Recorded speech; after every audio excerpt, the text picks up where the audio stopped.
Assalamualaikum warahmatullahi wabarakatuh. Selamat pagi Sobat Smart PPSDM BNN. Salam sejahtera untuk kita semuanya. Om Swastiastu, salam kebajikan, Namo Buddhaya. Jumpa lagi dalam segmen Rabu Bicara bersama podcast PPSDM BNN. Jalan-jalan ke Sukabumi, jangan lupa beli kue mochi.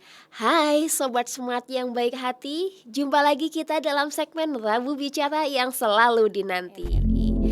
Dan kawan-kawan Sobat Smart PSDM, seperti biasa setiap Rabu kita akan punya segmen berbincang terkait permasalahan-permasalahan atau isu-isu yang menarik yang patut kita pecahkan bersama gitu ya solusinya. Kalau di minggu-minggu sebelumnya sudah ada topik beberapa yang sudah diangkat. Ada topik bagaimana kita menjalani hidup sehat, kemudian juga ada yang mengupas tentang anak-anak yang berada di balik jeruji penjara. Nah, untuk segmen kali ini tidak kalah menarik juga karena ini adalah satu informasi yang menurut kami penting sekali, apalagi untuk Sobat Smart yang punya anak usia dini. Karena berdasarkan survei prevalensi penyalahgunaan narkoba oleh BNN, ternyata diketahui fakta bahwa usia termuda anak-anak yang menyalahgunakan narkoba itu adalah usia 7 tahun. Nah, bayangkan para orang tua Sobat Smart yang punya anak usia 7 tahun, 5 tahun, 10 tahun, apa nggak khawatir nih kalau putra-putrinya ternyata punya potensi untuk menyalahgunakan narkotika ketika dia beranjak dewasa nanti. Nah, pagi hari ini kita sudah kedatangan tamu yang sangat spesial. Narasumber kita yang sudah istimewa, saya akan sapa dulu Bapak Mulyanto, Pak Anto. Selamat pagi Bapak. Pagi Mbak Minta, Pagi, sehat ya Bapak? sehat alhamdulillah. Alhamdulillah.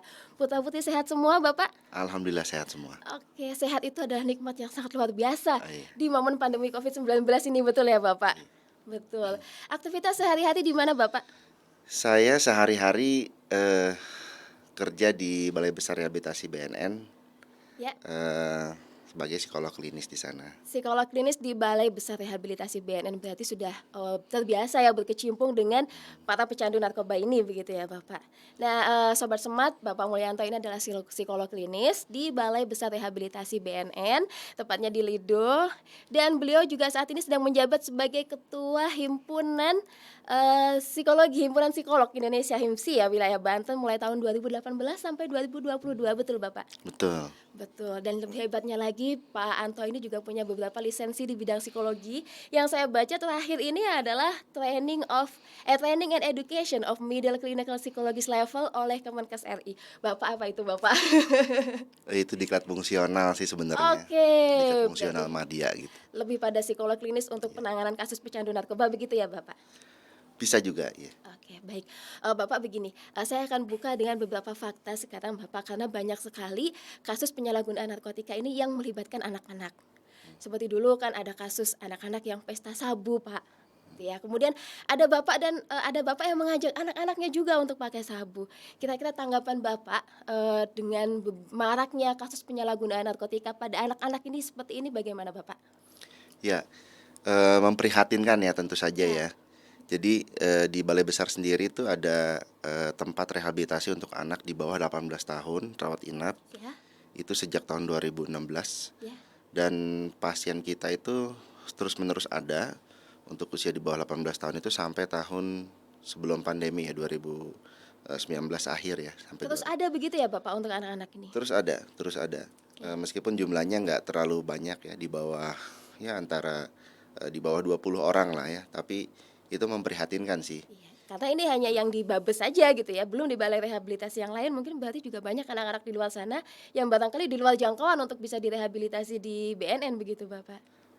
Bisa jadi, tapi yang fasilitas milik BNN yang rehabilitasi rawat inap fasilitas anak tuh Ya. setahu saya hanya ada di Lido dengan di Badoka kalau tidak salah, atau di ada salah satunya lah gitu. Ya, ya itu Sobat Smart ya karena bagaimanapun juga permasalahan narkotika ini permasalahan yang long term ya dan semuanya bisa terjerat ya tidak peduli anak-anak orang dewasa. Jadi tugas kita bersama terutama Sobat Smart yang punya anak-anak nih bagaimana caranya kita bisa melindungi karena ini satu fakta yang ironis ya Bapak. Anak-anak nih seharusnya dia bermain, seharusnya dia bersenang-senang, seharusnya dia menikmati hidup sebagai anak-anak tapi sudah terjerumus pada penyalahgunaan narkotika. Kalau pengalaman Bapak sendiri sebagai psikolog klinis klinis di Balai Besar Rehabilitasi Lido ini bagaimana Bapak caranya? Apakah ada, treatment khusus ya untuk menangani anak-anak yang menjadi pecandu narkoba itu Bapak? Ya, oke. Jadi faktor penyebab, kenapa sih anak-anak pakai narkoba Ya, itu secara umum itu ada 2 ya. Pertama ada karena genetik genetik? dan yang kedua karena, lingkungan, terutama adalah pola asuhnya. Baik baik. Jadi secara genetik itu Diturunkan dari orang tua begitu Bapak? ya 40-60% adiksi is DNA gitu, ada banyak penelitian tentang itu. Wow, Jadi kalau orang tua, bapak atau ibu yang pada saat, pembuahan ya, salah satunya memakai narkoba itu risiko terjadinya adiksi pada keturunannya itu 40-60%. oke baik. Maksudnya begini Bapak, Mmm, artinya kalau misalnya saya jadi mmm, pecandu narkoba, kemudian saya punya anak, saya punya resiko untuk menurunkan itu 40-50% pada anak saya, untuk kemudian dan nanti dia bisa jadi pecandu narkoba? iya, secara DNA-nya banyak penelitian seperti itu. Oke, ya. Meskipun, itu risiko 40-60% ya, Itu masih banyak cukup besar juga. juga Bapak, Ya besar, 40-60% ini kan hampir separuh ya Bapak? ya.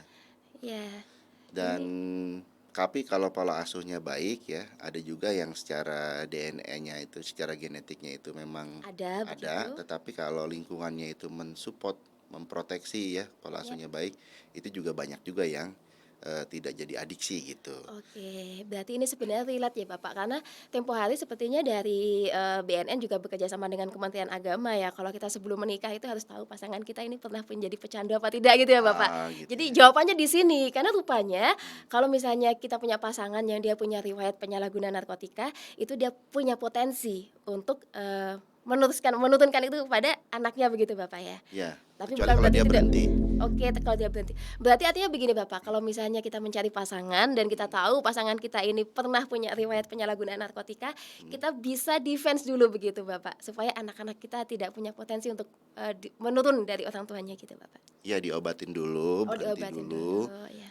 gitu. Jadi, direhab dulu kalau memang berat kecanduannya, dan sehingga bisa memulai, mencegah narkoba dari sejak dini itu adalah dimulai dari memilih pasangan yang sama-sama sehat, Not gitu. Bapak, ini saya kutip dulu gitu ya, karena mencegah narkoba sejak dini rupanya harus dimulai dari memilih pasangan. Itu tahap awal dulu gitu ya, mencegah anak-anak untuk pakai pecandu narkoba. Lah kembali ke masalah anak-anak tadi Bapak yang Mhm, direhabilitasi, sebenarnya mhm. kenapa sih anak-anak itu bisa terjerumus Pak pada penyalahgunaan narkoba? Ya, tadi kan ada satu faktor ya Ya, genetik, yang keduanya itu adalah masalah lingkungan, terutama pola asuh. ya, Jadi paling banyak itu karena, anak-anak itu, yang terbanyak adalah karena dibiarkan ya, atau pola asuhnya yang neglected lah kalau bahasa pola asuh itu. Jadi iya, dibiarkan sehingga, dia merasa tidak mendapatkan, kasih sayang secara emosional betul ya, betul. mendapatkan kehangatan dari orang tuanya, kemudian juga secara fisik juga dibiarkan gitu. Oke, Nutrisinya tidak diperhatikan, pakaiannya tidak diperhatikan, makanan tidak diperhatikan, akhirnya dia mencari kenyamanan, kehangatan itu di luar dan itu, akhirnya tidak terkendali gitu. baik Jadi paling banyak sih itu ya, meskipun ada, kalau dilihat sih, faktor lingkungan tuh ada 10 yang paling besar ya, tapi, baik. yang paling utama adalah karena pola asuh yang neglected tadi ya, Pola asuh yang, semacam membiarkan begitu ya membiarkan ya, Bapak, sehingga anak-anak mhm, ini merasa terabaikan begitu. terabaikan, betul. Nah, ini jadi apa ya istilahnya, sudah kalau misalnya ya, sudah Mhm, orang tuanya ini punya riwayat menjadi pecandu, kemudian pola asuhnya pola asuh yang negatif tadi, maka faktornya semakin bertumpuk gitu iya, ya, dan kecenderungan dia untuk punya potensi menyalahgunakan narkotika di kemudian hari semakin tinggi. Nah, Sobat Semat kita masih bincang-bincang dengan Pak Anto tentang, bagaimana cara kita mencegah narkoba sejak dini. Pak Anto, saya pernah membaca sebuah artikel ini mhm, dari NIDA, National Institute of Drug Abuse.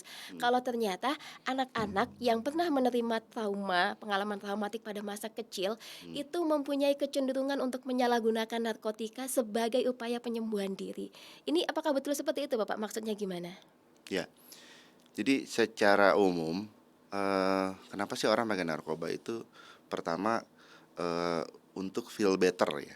Feel better, artinya supaya merasa lebih baik? Ya, merasa lebih baik gitu ya. Jadi kok saya nggak, apa ya, penampilan saya kok nggak oke gitu, mungkin dengan Oke. pakai narkoba saya jadi lebih, oke, lebih percaya diri gitu ya. Apakah ini berhubungan dengan krisis kepercayaan diri anak-anak itu, Bapak? Bisa jadi ya, karena Ya. feel better. Yang kedua tuh karena feel good gitu, untuk merasa baik ya. Feel Jadi better, feel good. ya, Oke ya. feel good itu ya saya pengen, oh iya enakan nih gitu ya, dari stres misalnya saya bisa jadi stresnya hilang sementara gitu ya. Oke. Ini bagian dari perilaku katarsis seperti itu atau bukan, Bapak? Ya itu bisa jadi, karena, eee, apa namanya, strategi pemecahan masalahnya nggak banyak gitu ya. Ya. Jadi akhirnya menganggap bahwa Narkoba dengan itu satu-satunya solusi. solusi untuk dia merasa lebih baik, lebih enak gitu ya. Terus yang ketiga itu, do better gitu. Karena saya ingin melakukan, saya tuh pengen, Oh, katanya, ujian tuh kita bisa nginget banyak kalau misalnya konsumsi ini loh katanya. iya, Nah itu informasi yang keliru itu akhirnya, wah saya semenjak saya konsumsi ini, saya tuh jadi gampang menghafal misalnya, heeh, anak-anak sekolah tuh gitu. iya, Atau yang udah mulai kerja juga sama, jadi kerjanya lebih baik. Jadi do the best gitu, apa, mereka merasa lebih bisa melakukan yang lebih baik gitu ya. Terus yang keempat tuh karena curiosity atau faktor lingkungan, jadi karena penasaran. mhm. Terus, apa, banyak juga yang, pengaruh lingkungan yang, memaparkan narkoba itu akhirnya dia ya, nggak bisa nolak gitu. Jadi keempat faktor ini, saling singgung sih. Iya, karena memang, bagaimanapun juga secara manusiawi kita memang ingin terlihat lebih baik begitu ya, Bapak. Dengan Iya, dia merasa pakai narkoba dia jadi lebih percaya diri mungkin, mhm, kemudian dia merasa pakai narkoba, eee, feeling good gitu ya, iya, being good gitu. Jadi akhirnya karena dia tidak tidak tahu gitu, jadi mhm, dia mencoba-coba untuk pakai narkoba itu. iya, Nah, kalau hubungannya dengan trauma yang diterima dengan masa kecil itu seperti apa, Bapak? Apakah itu berhubungan secara langsung atau tidak langsung dengan anak-anak ketika dia sudah dewasa nanti? langsung ya karena ada, banyak sih ya pengalaman buruk masa kecil. Masa Ya, kecil itu artinya terjadi sebelum usia 18 tahun. oke. Yang itu bisa menjadi memori traumatiknya. Memori traumatik, pengalaman yang seperti apa Bapak Yang biasanya? pertama itu, bisa dikategorikan 3 sih, abuse, Abuse, ya, kemudian, apa namanya tadi ya, parenting tadi, neglected yang pembiaran orang iya, tua itu Bapak dan ya? disfungsi keluarga. Nah, yang abuse itu Oke. adalah, abuse fisik ya. Abuse fisik itu misalnya, pernah Tampar dibully, gitu Pak? ya, Oke. kemudian abuse, Psikis, apa namanya, abuse psikis ya, misalnya dilecehkan atau dikucilkan gitu ya. ya, Kemudian yang ketiga itu abuse seksual, sexual abuse misalnya apa namanya, dilecehkan secara seksual, alat genitalnya atau, dipaksa untuk, memegang alat genital orang lain misalnya, itu oh juga iya iya traumatik iya. sekali itu. Kemudian yang keempatnya itu tadi, dibiarkan secara, fisik ya, ditelantarkan, kelaparan gitu ya, nggak Iya, punya makanan, nggak punya pakaian bagus atau nggak punya pakaian ganti. Kemudian secara emosional juga di-neglect juga ya, artinya dibiarkan, tidak diberikan kasih sayang, oke. nggak dikasih Terserah mau kehargaan. main kemana gitu ya Iya, Bapak, pulang juga nggak nggak dicariin gitu ya dicari gitu Bapak? ya. Itu 5 udah 5, terus yang keenam itu perceraian orang tua, Kegagalan keluarga begitu Bapak? perceraian Punya perceraian. dampak terhadap anak-anak yang bisa punya, potensi untuk menyalahgunakan narkoba? Ada dampaknya, perceraian, kemudian juga ada orang tua yang pakai narkoba juga, ya. Iya.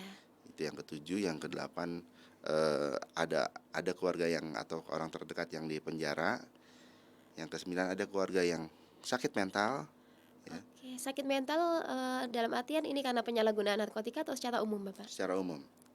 Ya Tapi bisa misalnya, berpengaruh juga pada perilaku anak untuk menyalahgunakan narkoba ya? karena kan seringkali penyalahgunaan narkoba itu related dengan gangguan jiwa yang lain gitu. Oke, baik Misalnya baik baik. kasus-kasus psikotik ya. Orang-orang yang psikotik itu yang schizophrenia itu merasa Ya? lebih enak kalau dia mengkonsumsi ganja gitu. Jadi related gitu. Ya tadi ya, Oke, ya. kemudian, masalah perceraian tadi udah ya, Iya, masalah, kegagalan keluarga itu ya, dan Bapak? kekerasan dalam keluarga itu juga berdampak Kekerasan dalam banget. keluarga, baik. Misalnya, dia menyaksikan, Orang tuanya bertengkar orang begitu? tuanya bertengkar, pukul-pukulan gitu ya, Ya, itu juga membuat memori tersendiri. Nah itu semua pasien yang kami rawat di Lido, ya. itu memiliki minimal 2 dari 10 itu. Oke, berarti, punya 2 dari 10 faktor itu saja sudah beresiko untuk anak ini punya potensi menyalahgunakan narkotika begitu ya, Bapak? Iya, Karena Ya, miris sekali ya, karena sekarang juga banyak sekali kasus terutama pembiaran, karena banyak anak-anak yang bermain gadget itu termasuk pembiaran Bapak ya? Iya, pembiaran tapi versi ekonominya yang menengah ke atas ya, Versi kalau ekonomi ke begitu. atas, iya kan Di dibiarkan wanita bermain gadget satu harian, itu oh, bagaimana Bapak? Apakah ya itu bentuk neglected juga atau bentuk bentuk ya neglected, yang neglected itu kan bisa bisa permisif ya, bisa ya dibiarkan, diabur gitu ya, atau diacuhkan gitu kan. ya, Eee, tapi, bukan hanya di negara kita ya, di negara maju betul. misalnya taruhlah Amerika ya. Iya Di Amerika itu semua anak kecil iya ya, ada 46% iya, 46%, di ya. US itu juga punya memori minimal itu 1 sampai 2 juga, satu minimal. Ada Oh, pengalaman neglect-nya, ada pengalaman terutama, divorce ya, oke orang tua ya. yang bercerai itu banyak, 40% tinggi juga kan. Oh Tapi di iya, Amerika, kalau di Indonesia saya nggak tahu penelitiannya, belum ada belum penelitian ya ada. Bapak? Tapi yang pengalaman-pengalaman saya menangani kasus narkoba di Indonesia untuk anak, Iya, itu di Babes tuh, orang tuanya yang neglected gitu ya, misalnya, bapaknya kerja, kerja, ibunya iya. kerja, kemudian anaknya Anaknya dibiarkan terserah main HP gitu, gitu terserah seharian begitu main Bapak? HP atau di kemana lah, yang penting dikasih Iya. uang aja gitu, Iya, ini banyak paling terjadi banyak. juga sih Bapak ya, yang penting anaknya secara ekonomi tercukupi gitu ya, Ya, uang jajannya dicukupi, handphone nah, dikasih, kan ya, fasilitas ada, orang tuanya bekerja. Orang tuanya merasa dia sudah, apa istilahnya, mengasuh anaknya, padahal itu bukan bentuk pengasuhan yang positif ternyata Bapak ya. Diberi bukan. diberi kenyamanan, diberi fasilitas, itu ternyata juga bisa berdampak yang buruk juga pada anak-anak begitu ya Bapak? Sebenarnya fasilitas itu netral sih, Gitu ya Bapak ya? tapi yang terpenting itu adalah, eee, Kontrolnya gitu? Atau supervisinya gitu ya, kemudian apa sih yang diberikan oleh orang tua pada anak itu, jadi gitu. ada aturannya ya, misal saya kasih handphone, kamu boleh main handphone, tapi mainnya dari jam segini sampai jam segini begitu, Bapak. Bisa, Oke. Nah, kemudian yang jadi pertanyaan, Pak, mhm, apakah anak-anak yang punya pengalaman traumatik pada masa lalu itu bisa disembuhkan, Pak? bisa dong, Bisa bisa dong, heeh. dengan Eee, ba Gini, pengalaman traumatik masa kecil itu banyak yang secara penelitian ya, mengakibatkan penyakit kronis di masa, dewasa, penyakit terutama kronis, artinya penyakit fisik, Pak? iya, kan adiksi juga penyakit kronis ya, Iya betul, kronik karena tadi kan ya, dari awal kita bicara adiksi ya, adiksi tapi ya, Bapak bilang sekarang ternyata itu juga berdampak pada penyakit kronis. ya, Artinya penyakit fisik anak-anak yang pernah punya trauma di masa kecil iya. itu bisa berpotensi untuk punya gangguan penyakit fisik juga ketika dia dewasa? Betul, semua penyakit kronis itu kan nggak cuma adiksi, banyak Ya, ya penyakit kronis seperti ya. apa contohnya, Pak? Misalnya ya kayak kanker gitu ya, kemudian Ngeri juga ya, Pak, ya. ya, Misalnya eee, si anak ini pernah punya, diabetes ya, kan banyak penyakit diabetes juga kronis. bisa Ya, bisa banyak juga lah definisi penyakit kronis itu bisa dicari. Tapi ya intinya jika si anak itu tumbuh dan berkembang, tidak memiliki strategi menyelesaikan masalah yang baik ya, ya kemudian, tidak kalau dia punya pengasuhan yang baik itu bisa sembuh ya. Kemudian jika tidak dibantu melewat profesional misalnya ya, berobat ke psikiater atau ke psikolog misalnya untuk ya. ditangani itu akan lebih baik gitu. Oke ya, dampaknya macam-macam sebenarnya ya kalau Mmm, traumatik masa kecil itu bukan hanya pada penyalahgunaan narkotika tapi juga pada potensi untuk punya gangguan, penyakit kronis di masa dewasa. Jadi ini penting sekali ya Bapak. Kalau boleh saya simpulkan sementara kan berarti apa yang kita tanam di masa mhm, kecil itu juga apa yang kita tuai di masa depan begitu ya Bapak. Kalau iya, pada saat anak-anak kita tanamkan pengalaman yang traumatik maka ya kita harus siap-siap nanti ketika dewasa yang dipanen anak-anak yang menurut Pak Antoni tidak bisa, tidak memiliki kemampuan untuk menyelesaikan masalah mungkin itu salah satunya ya. Kemudian saya pikir begitu sebaliknya, kalau kita tanamkan hal-hal yang positif berarti ya anak-anak ini akan tumbuh menjadi pribadi yang positif.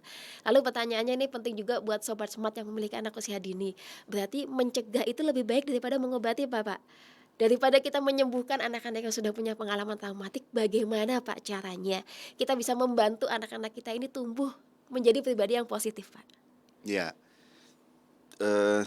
kalau secara umum, Ya, pengasuhan terhadap anak itu kan biasanya ada 3 ya secara teori. Ada yang orang tua mempraktekkan gaya pengasuhan yang, permisif tadi ya, ya, permisif, neglected, membiarkan ya, serba boleh itu ya. Neglected itu bisa dalam keadaan orang tua yang tidak cukup secara finansial maupun yang mampu juga bisa neglected juga. Oh, Misalnya yang berarti bukan mampu hanya yang nggak mampu, tapi justru yang mampu juga punya bisa potensi untuk bisa neglected. misalnya fasilitasnya mewah tapi orang anaknya tidak diajarin apa yang boleh apa yang enggak, dibiarin serba boleh Oh iya, semuanya. banyak terjadi juga ini Bapak, Ya, dicukupi semuanya gitu ya. jadi itu yang pertama, kesannya memang dimanjakan, Ya, dibebaskan, tapi itu dampaknya adalah ya tadi, semakin tinggi pengasuhan neglected, semakin tinggi distres pada anak ketika dia dewasa. Distres itu adalah seben dia tidak mampu punya problem solving yang baik, kemudian dia juga gampang depresi, cemas ya, banyak problem-problem psikologis yang nanti itu biaya atau ongkos untuk mengobatinya jauh lebih mahal baik secara waktu, tenaga, pikiran maupun biaya. Kemudian ya, yang kedua biasanya banyak juga orang tua yang mempraktekkan ini menurut penelitian juga ya, iya, itu mempraktekkan gaya pengasuhan eee, yang agresif atau otoritarian gitu ya. yang seperti apa itu Bapak? Ya misalnya anak tidak diberikan reason tapi misalnya kalau melanggar gaplok gitu ya, pukul Oke, gitu ya. Jadi yang harus begini, harus begitu, begitu ya, Bapak? seluruhnya dikendalikan oleh orang Orang tua, tua? seluruhnya. Nah itu seperti kutub kanan dan kiri lah ya, Iya, yang permisif kutub di sebelah kiri, yang ini kutub sebelah kanan gitu, saling ekstrim. bertolak belakang, tapi Ya, dua-duanya tidak bagus tidak Bapak. bagus. Nah, yang baik itu adalah gaya pengasuhan yang responsif ya, Gaya pengasuhan yang responsif, baik yang yang seperti apa itu Bapak? responsif, yang positif, yang namanya asertif ya. Nah, Responsif, positif, dan asertif. ya sama lah itu ya. Sama yang seperti apa itu Bapak? Jadi pertama yang dia memberikan eh, physical treatment yang baik, misalnya dia memberikan anak ini nutrisi yang baik, kemudian kebutuhan dasar lah, makan, minum, tidur ya, Iya, kemudian apalagi kebutuhan dasar tuh, makan, minum, pakaian, papan, ya rumah yang pakaian, layak ya begitu ya. pakaian yang ganti lah, kalau kotor tuh Iya, bajunya ganti tidak harus gitu ya, bagus ya, yang tidak penting harus bersih bagus, ya yang Pak penting ya. bersih. Yang kedua adalah eh, psikologis atau emosional yang baik, seperti apa yang responsif itu yang dia memberikan kehangatan ya, memberikan kasih sayang, kemudian peduli ya, Ya, tahu timing yang tepat ya. timing yang tepat yang bagaimana ini Bapak? Nah, yang kedua ini menarik nih ya. Ya, Jadi ada waktu-waktu tertentu yang anak itu paling ingat peran orang tuanya ketika dewasa. Misalnya Mbak oke, Miftah nih. yang seperti apa ini Bapak? Saya Mbak jadi Miftah, penasaran karena saya nah, juga punya anak-anak ini nah, Pak. Mbak Miftah paling ingat waktu kecil, peristiwa apa yang paling membanggakan punya orang tua? Kalau saya sih, apa ya, dulu, zaman dulu kan orang tua masih pakai sepeda ya. Nah, Jadi kalau masuk sekolah SD nah, diantar bapak nah, pakai sepeda itu rasanya nah, hangat begitu dan sekarang tuh ah, kayaknya ingat terus memori itu oke. gitu. Nah, berarti, ada momen-momen, waktu-waktu tertentu. Biasanya yang pertama itu tadi ya, momen ketika anak itu sedang, ingin tampil, itu ada orang tua. Kan kita mau sekolah tuh kan pengen Oh, iya, iya, iya, iya, kayak iya. Makanya kalau misalnya rapotan gitu ya, hal sederhana nah, orang tuanya ya, datang. kalau Sekarang mau banyak rapor. diwakilkan, Pak. Nah, lagi rapot Iya, datang gitu ya. betul, Kemudian betul. hari pertama sekolah datang gitu Diantar, ya. oke, ya. Kemudian pada saat anak tuh sedih. Nah, itu momen yang perlu orang tua ada. Iya, iya, Misalnya iya. dia sedang apa ya? Jadi ketika dia mencari penguatan Mhm, karena dia sedih, dia nggak nyari ke orang yang bisa ngasih informasi yang salah. Misalnya, nyarinya ke orang tua berarti. nah ini ke orang tua. Kalau dia lagi sedih, lagi terpukul, lagi galau gitu ya, dia nggak nyari pakai apa nih gitu kan. Ntar, Betul, betul, betul. nah oke itu Orang terus. pertama yang diajak curhat adalah orang tua begitu ya, Tuh. Pak? Kemudian yang ketiga itu momen ketika bangun tidur. Nah, itu Bangun tidur, penting. Pak, ini bangun tidur kita tuh udah siang, "Woi, bangun, bangun cepetan ini mau Ya, sekolah," kan biasanya kayak gitu, Pak. iya. Ini Padahal ternyata salah ya, Pak, ya? ya bangun tidur, orang tuanya ada di orang tua menyaksikan orang tuanya ada itu sesuatu tersendiri. Jadi Oh, ketika kita memberikan informasi pada anak pada saat bangun tidur itu daya serap di otaknya itu lebih optimal. oh begitu, Bapak? Justru pada saat bangun tidur? Iya, misalnya jadi dongeng itu sebetulnya jangan sebelum Sebelum tidur. tidur, kan kita biasanya tuh, sounding sebelum tidur supaya anaknya besok Hmm, bisa bangun pagi, bisa sholat subuh gitu, di-sounding-nya sebelum tidur, supaya anak-anak nanti bisa tumbuh iya, pintar gitu kan katanya. Jadi malah sebenarnya lebih efektif ketika bangun tidur? bangun tidur. Oke, Bangun tidur itu ya. kasih dia dongeng 10 menit, 5 menit tentang, baik dan buruk ya, karena Eh, nilai-nilai tentang hidup itu bagusnya ditanamkan dengan dongeng, ya. oke, ya Kemudian Bapak. pada saat mau tidur. Nah, mau tidur juga, sebelum menjamkan mata orang tua itu anak itu sangat mengingat memori orang tuanya ada nggak sih pada saat dia mau tidur gitu. Oke. Karena pada saat sebelum tidur itu bagusnya, yang dibicarakan itu misalnya, "Kamu sehari ini ngapain? Semacam refleksi sehari begitu Bapak? Tuh, besok mau ngapain?" Itu udah cukup sebenarnya. Dan yang Ya. terakhir, momen yang paling, berkesan juga adalah pada saat anak jatuh cinta pertama kali. Anak jatuh cinta, baik. Ini Tuh. menarik ya Bapak, karena Iya, kita tapi itu belum bicara bisa ini. satu topik tersendiri. Iya, Tapi itu yang, momen-momen, di mana, secara psikologis orang tua itu hadir. harus ada. Secara singkat Pak, bagaimana peran orang tua? Kalau misalnya ini kalau anak-anak udah ABG mulai jatuh cinta, orang tua harus bagaimana Pak? Ya, Melarangkah atau kita memastikan bahwa, anak itu ceritanya ke kita. dan Ah, itu dimulai dari pertama-tama tadi ya, kalau sudah ada bonding dengan waktu-waktu yang bagus tadi ya Bapak? ya misalnya mengenalkan tentang, eee, organ yang perlu dijaga apa saja, kemudian apa batasan-batasan Ya, gitu ya. Nah itu jadi, tadi ya, kembali lagi ke pola asuh yang responsif tadi. ya. Kemudian yang ketiga itu adalah, supervisi. Nah, Supervisi jadi apa, arahan dari orang tua begitu? ya orang tua tuh memastikan Pemantauan? bahwa anaknya itu dalam keadaan yang aman gitu ya, Iya. tidak, dalam keadaan bahaya, itu Iya, kan perlu supervisi, enggak. Nah kemudian yang, terakhir adalah, kognitif.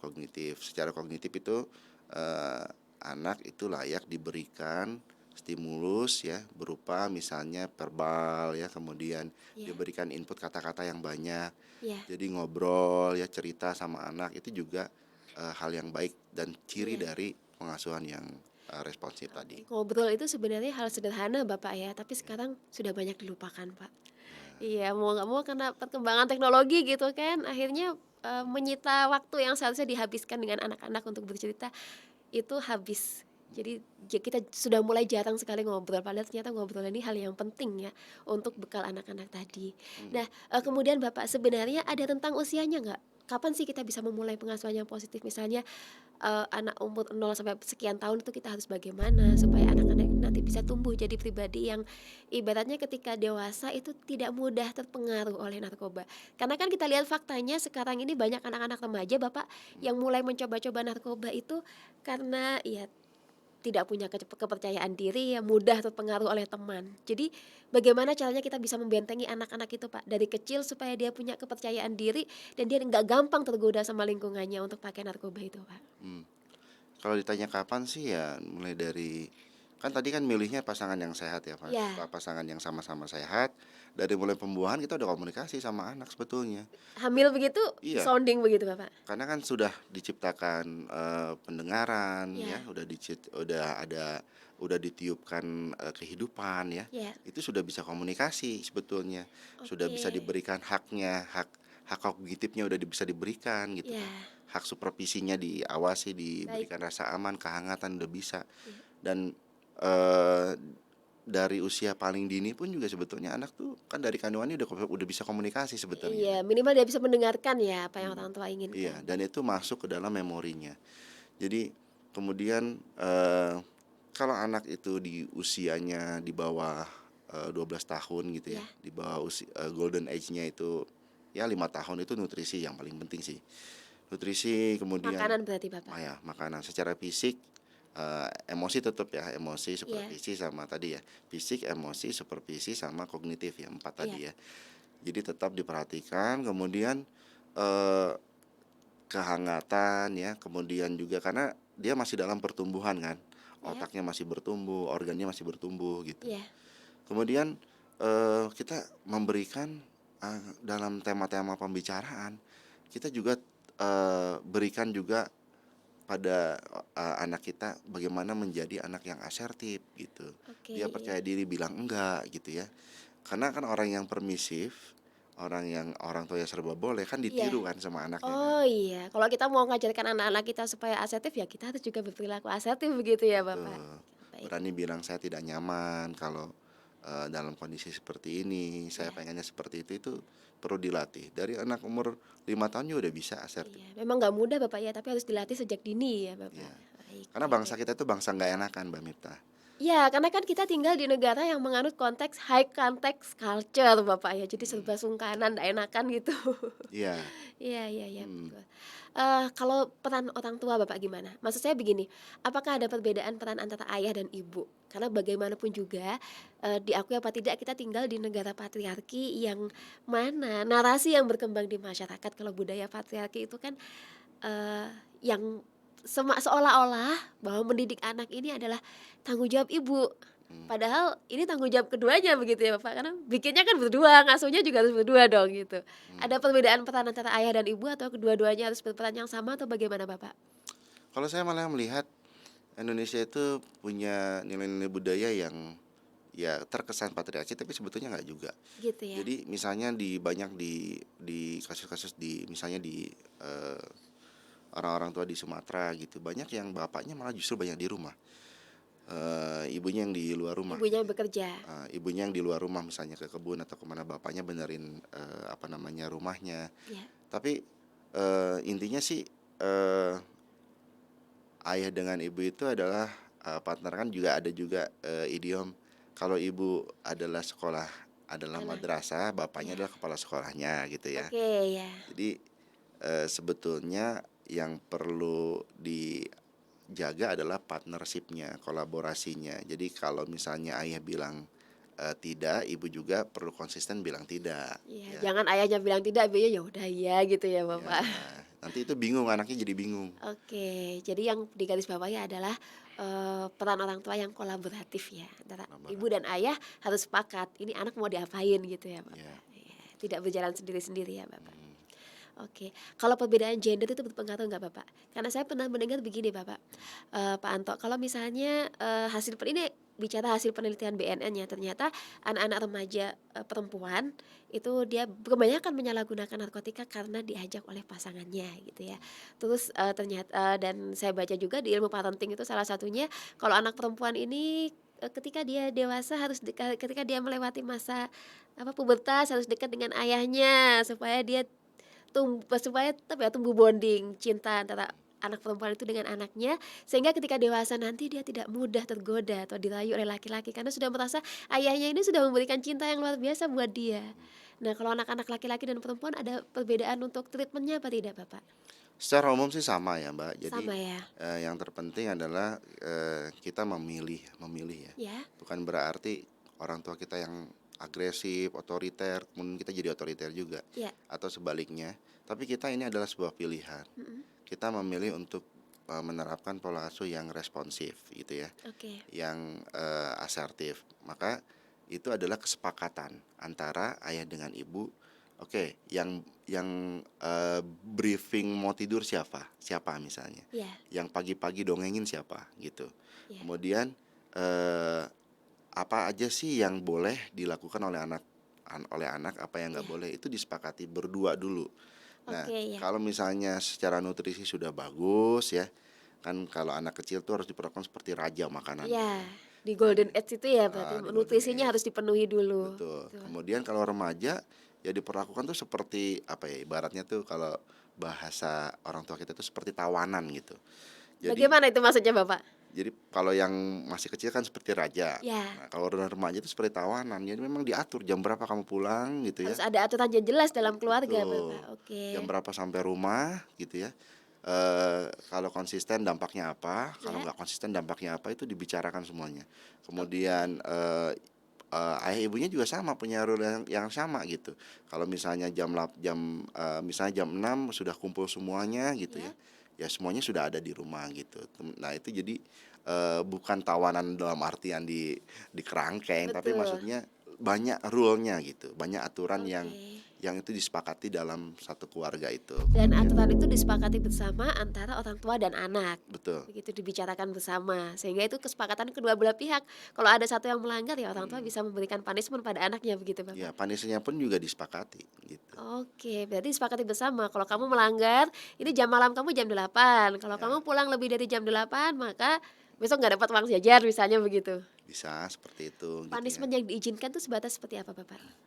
Punishment yang mendidik ya. Ya, Misalnya, bisa tadi ya dikurangin, uang uang jajan. jajan misalnya Oke. atau, eee eee, membersihkan rumah gitu ya. Ya, itu paling efektif ya, bantu ibu Mhm, juga. iya, Kerjaan ibu jadi lebih ringan. Oh ya udah anaknya pulang malam nggak apa-apa gitu Pak jadinya.